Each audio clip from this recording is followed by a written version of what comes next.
அனைவருக்கும் வணக்கம். எல்லாரும் நல்லா இருக்கீங்களா? இன்னைக்கு நம்ம பார்க்க போகிறது 3 அற்புதமான படத்தை பற்றி பார்க்க போகிறோம். அதுக்கு முன்னாடி என்னுடைய சேனலை இது வரைக்கும் சப்ஸ்கிரைப் பண்ணாதவங்க சப்ஸ்கிரைப் பண்ணுங்கள், லைக் கமெண்ட் ஷேர் பண்ணுங்கள். வாங்க இந்த படங்களை பற்றி பார்ப்போம். முதல்ல நம்ம பார்க்க வேண்டிய படம் இந்த ரெவல்யூஷனரி ரோடு அப்படின்ட்டு சாம் மெண்டிஸ் அப்படின்ற டைரக்ஷன் பண்ண DiCaprio and guide Winslet Titanic ஜோடி இந்த படத்தில் கணவன் மனைவியாக நடிச்சிருக்காங்க. இப்போ வின்ஸ்லெட்டுக்கு அமெரிக்காவில் ஒரு நடிகையாக ஏதாவது வாய்ப்பு கிடைக்குமா அப்படின்ட்டு வாய்ப்பு தேடிட்டு இருக்காங்க. இவர் டிகாப்ரியோ ஒரு கம்பெனியில் வேலை செய்கிறாரு. இப்போ இவங்க 2 பேரும் மீட் பண்ணி 2 பேரும் லவ் பண்ணி கல்யாணம் பண்ணிக்கிறாங்க. கல்யாணம் பண்ணிவிட்டு இவங்க குடியேற அந்த அட்ரஸ் தான், அந்த தெருவோட பேர் தான் 115 ரெவல்யூஷனரி ரோடு அப்படின்ற இடத்துல இவங்க குடி வராங்க. இதுக்கப்புறம் இவங்களுக்கு 2 குழந்தையும் பிறந்துருது. அதுக்கப்புறமும் கூட மனைவிக்கு ஒரு ஏமாற்றம் தான். அதாவது நான் நடிகை ஆகணும் அப்படின்னு ஆசைப்பட்டேன், நடிகை ஆகிறதுக்கு எவ்வளோ ட்ரை பண்ணேன், எனக்கு சான்ஸே கிடைக்கல அப்படின்ட்டு அவங்க புலம்புறாங்க.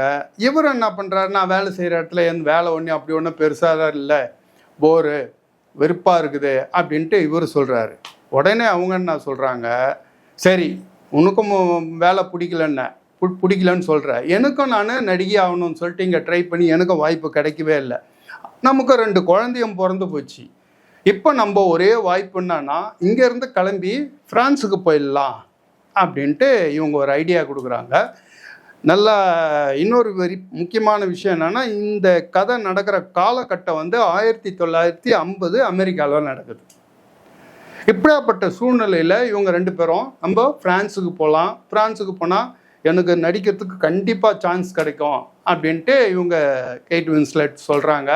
இதுக்கு டிகாப்ரியோ என்ன பண்ணுறாரு, சரி பரவாயில்ல, நீ சொன்ன மாதிரியே உன் ஆசையை நிறைவேற்றிக்கோ, நானும் வந்துடுறேன், அப்படி எனக்கெல்லாம் வேலை கிடைக்காதுன்ற, நீ கவலைப்படாத, நான் தான் நடிகை ஆகிட்டேன்னா நானே ஃபேமிலியெல்லாம் நான் பார்த்துக்கிறேன், நீ கவலைப்படாத, வேலை இல்லைன்னா கூட கவலைப்படாத, முடிஞ்சால் பாரு, இல்லைன்னா நான் பார்த்துக்கிறேன் அப்படின்ட்டு ஒருத்தர் டிசைட் பண்ணுறாங்க. இதுக்கு நடுவில் இவருக்கு இவர் வேலை செய்கிற இடத்துலேருந்து ப்ரமோஷன் கிடச்சிருது. ப்ரமோஷன் கிடைச்ச உடனே இவர் என்ன பண்ணுறாரு, வேலையும் இவருக்கு ஒரு க்ரிப்பாக உக்காந்துடுறாரு. இவங்களுக்கு என்ன ஆகுதுன்னு கேட்டிங்கன்னா, 3வது குழந்தை இவங்க கர்ப்பமாக இருக்கிறது, கர்ப்பமாயிடுறாங்க. ஏற்கனவே 2 குழந்தை இருக்குது, இப்போ 3ஆவதாக ஒரு குழந்தை இதுவாகிடுது. இந்த மாதிரியான சூழ்நிலையில் இப்போ கணவனுக்கும் மனைவிக்கும் ஏற்படக்கூடிய பிரச்சனை என்னன்னா, 2 பேரும் ஒருத்தரை நம்பாமல், ஒருத்தர் மேலே ஒருத்தர் நம்பிக்கை இல்லாமல் ஒரு சின்ன பிரச்சனைகள்லாம் குடும்பத்தில் நடக்க ஆரம்பிச்சிடுது. அதாவது நம்பிக்கை தான் முக்கியமான விஷயம். அதாவது நம்பிக்கை இல்லைன்னு வச்சுங்க, ஒரு குடும்பமே எந்த அளவுக்கு உடஞ்சி போயிடும். ஒரு குழந்தைய ஒரு வயசு குழந்தைய நீங்கள் தூக்கி போட்டு விளையாடுறீங்க, அந்த தூக்கி மேலே போடும்போது அந்த 1 வயசு குழந்தை கீழே வரும்போது சிரிச்சுக்கினே தானே வருது. காரணம் என்னென்னா, நீங்கள் எப்படியும் பிடிச்சிடுவீங்க அப்படின்ற நம்பிக்கையோடு தான் அது சிரிச்சுக்கிட்டே வருது.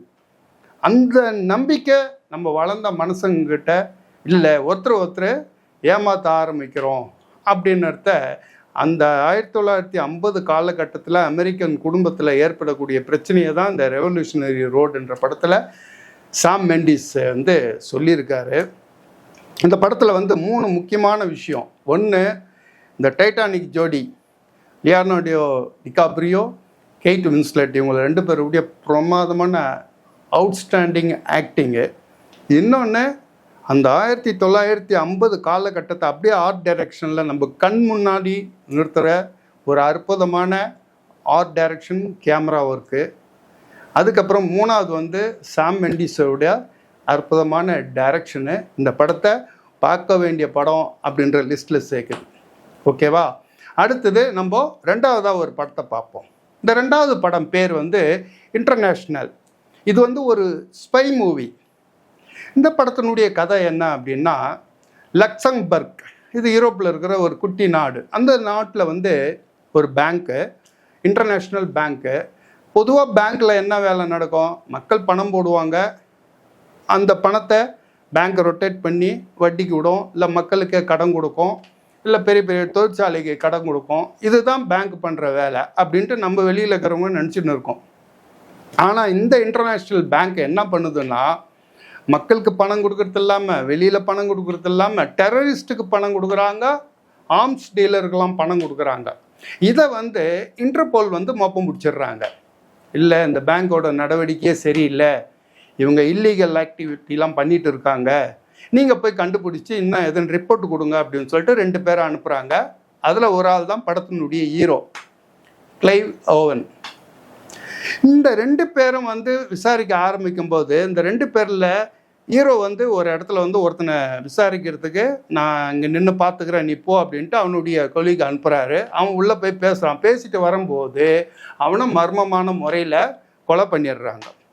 இதுக்கப்புறம் ஹீரோ இந்த பேங்க்கினுடைய நடவடிக்கை மேலே இன்னும் இன்டர்போலினுடைய பிடி இருக்குது. கொஞ்சம் கொஞ்சமாக கண்டுபிடிச்சி கடைசியில் அந்த பேங்க்கோட அந்த ஃப்ராடை வெளிக்கொண்டு வந்தது தான் இந்த படத்தினுடைய கதை. 1990 உண்மையிலேயே இந்த மாதிரியான ஒரு பேங்க் ஃப்ராடில் மாட்டிக்கிட்டு இது உலகம் முழுக்க ஒரு பெரிய சர்ச்சையான விஷயம். அதை தான் இந்த படத்தில் கதையாக எடுத்திருக்காங்க. இந்த படத்தில் முக்கியமாக நான் பாருங்க அப்படின்னு சொல்கிறதுக்கு முக்கியமான காரணம் என்னென்னா, ஒன்று கிளைவ் ஓவனுடைய சூப்பரான ஆக்டிங்கு, 2வது சூப்பரான ஸ்டண்ட்டு. இந்த ஸ்டண்ட்டு இப்போ பொதுவாக ஸ்பை மூவிங்கில் இந்த கார் துரத்துறது அது இதுலாம் இருக்கும். ஆனால் இந்த படத்தில் எப்படின்னு கேட்டிங்கன்னா, ஒரு நம்பகமான கதை, அதை அழகாக ஸ்க்ரீன் ப்ளே பண்ணி நம்ம ஒரு ஸ்பை மூவியை ஒரு நம்ப முடியாத தடலாம் அப்படி இப்படின்னு காட்டாமல் ஒரு நம்புற மாதிரியே கொண்டு அற்புதமான ஸ்டண்ட்டில் வச்சு ஒரு மறக்க முடியாத படத்தை பார்த்த மாதிரி ஒரு ஸ்பை மூவிலேயே ஒரு நல்ல படம் அப்படின்ற தகுதியே இந்த படம் பெறுது. முக்கியமாக இந்த படத்தில் இந்த மியூசியத்தில் ஒரு ஸ்டண்ட்டு சீன் ஒன்று இருக்கும், சூப்பராக எடுத்திருக்காங்க. அந்த துப்பாக்கி சுடும் சீன் அற்புதமாக எடுத்திருக்காங்க. இந்த மாதிரியான ஸ்டண்ட்டு சீனு, கதை, திரைக்கதை, கிளைவ் ஓவனுடைய ஆக்டிங் எல்லாம் சேர்ந்து இந்த 2வது படத்தை இந்த இன்டர்நேஷ்னல் இந்த படம் ஒரு பார்க்க வேண்டிய படம் அப்படின்ட்டு நான் ரெக்கமெண்ட் பண்ணுறேன். 3வதாக பார்க்க வேண்டிய படம் நெட்ஃப்ளிக்ஸில் இருக்குது. இந்த படம் ஒரு சீரீஸ், 8 எபிசோடு இருக்குது. இந்த 8 எபிசோடு வச்சு எடுத்த இந்த படம் ஐ வில் ஃபைண்ட் யூ அப்படின்ற ஒரு நாவல் அடிப்படையாக வச்சு இந்த சீரீஸ் எடுத்திருக்காங்க. இந்த சீரீஸினுடைய கதை என்னன்னா, இந்த படத்தினுடைய ஹீரோ, இந்த அவதார் படம் பார்த்துருப்பீங்க, சாம் ஒத்திங்டன், அவர் தான் இந்த படத்தில் ஹீரோ. அவர் போலீஸ் அரெஸ்ட் பண்ணிடுறாங்க. காரணம், உங்களுக்கு தூக்கத்தில் நடக்கிற வியாதி இருக்குது, அப்படி தூக்கத்தில் நடக்கிற வியாதியில் உங்களுடைய இந்த 7 வயசு பையனை பேஸ்பால் மட்டையால் அடித்து கொன்னுட்டீங்க அப்படின்னு சொல்லிட்டு இவரை அரெஸ்ட் பண்ணி ஜெயிலில் போட்டுடுறாங்க. இவர் என்ன சொல்கிறாரு, பெத்த பிள்ளைங்க, என் பிள்ளைய போய் நான் பேஸ்பால் மட்டையில் போட்டு அடிப்பேனா அப்படின்ட்டு போராடுறாரு. ஆனால் தடயம், சந்தர்ப்ப சூழ்நிலை, சாட்சி எல்லாம் இவருக்கு ஆப்போசிட்டாக இருக்குது. அதில் இவரால் ஒன்றும் பேச முடியல. இவர் 5 வருஷமாக ஜெயிலில் இருக்கார். ஆனால் 5 வருஷமாக இவர் ஜெயிலில் இருந்தாலும் இவர் சொல்கிறது என்னன்னா, என் பையனை சாகடிக்கலை அப்படின்னு தான் சொல்லின்னு இருக்கார். இப்போது 5 வருஷத்துக்கு அப்புறம் ஒரு சின்ன ஒரு ஆப்பர்ச்சுனிட்டி இவருக்கு கிடைக்குது. அந்த சந்தர்ப்பத்தை வச்சு இவர் ஜெயிலை விட்டு தப்பிச்சு வெளியில் வராரு. வெளியில் என் பையனுக்கு என்ன தாண்டா ஆச்சு, நான் தான் சொல்கிறேன்னு, தூக்கத்தில் நடக்கிற வியாதி இருந்தாலும் என் பையனெல்லாம் அடித்து நான் சாகடிக்கலை அப்படின்ட்டு இந்த பையனை என்னுடைய பையனுக்கு என்ன தான் ஆச்சு அப்படி நானே கண்டுபிடிச்சி நான் குற்றவாளி இல்லைன்னு நான் நிரூபிக்கிறேன் அப்படின்ட்டு நிரூபிக்கிறது தான் இந்த ஐ வில் ஃபைண்ட் யூ அப்படின்ற இந்த எபிசோனுடைய கதை.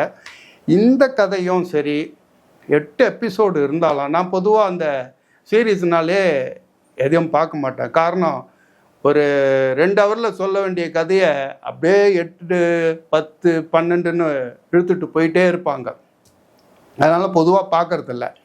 ஆனால் இந்த படம் இந்த சீரீஸ் ஒரு 8 எபிசோடுமே வந்து நல்ல விறுவிறுப்பாக எந்த இடத்துலையும் நமக்கு போர் அடிக்காமல் போகிறதுக்கு காரணம் இந்த நாவல். அது நாவல் அடிப்படையாக வச்சு தான் இதை எடுத்திருக்காங்க. இந்த நாவலை வச்சு இந்த 8 எபிசோடில் ஒரு விறுவிறுப்பான திரைக்கதையாக மாற்றி இதை வந்து பார்க்குற மாதிரி பிரமாதமாக எடுத்திருக்காங்க. இப்போ நான் சொன்ன இந்த 3 படங்களுமே வந்து பார்க்க வேண்டிய படம். எனக்கு வந்து பார்த்துட்டு பிடிச்சாதான் இந்த பழைய படங்களெல்லாம் போடுவேன், இல்லைன்னா போடவே மாட்டேன். அதனால் இந்த 3 படத்தையும் மிஸ் பண்ணாமல் நான் சொல்கிறத வச்சு நம்பின்னு பாருங்கள். நீங்கள் இந்த சனி ஞாயிறில் உங்களுக்கு சூப்பராக உங்கள் டைம் பாஸ் ஆகும். நாம் வந்து அடுத்த வீடியோவில் பார்ப்போம். பாய்.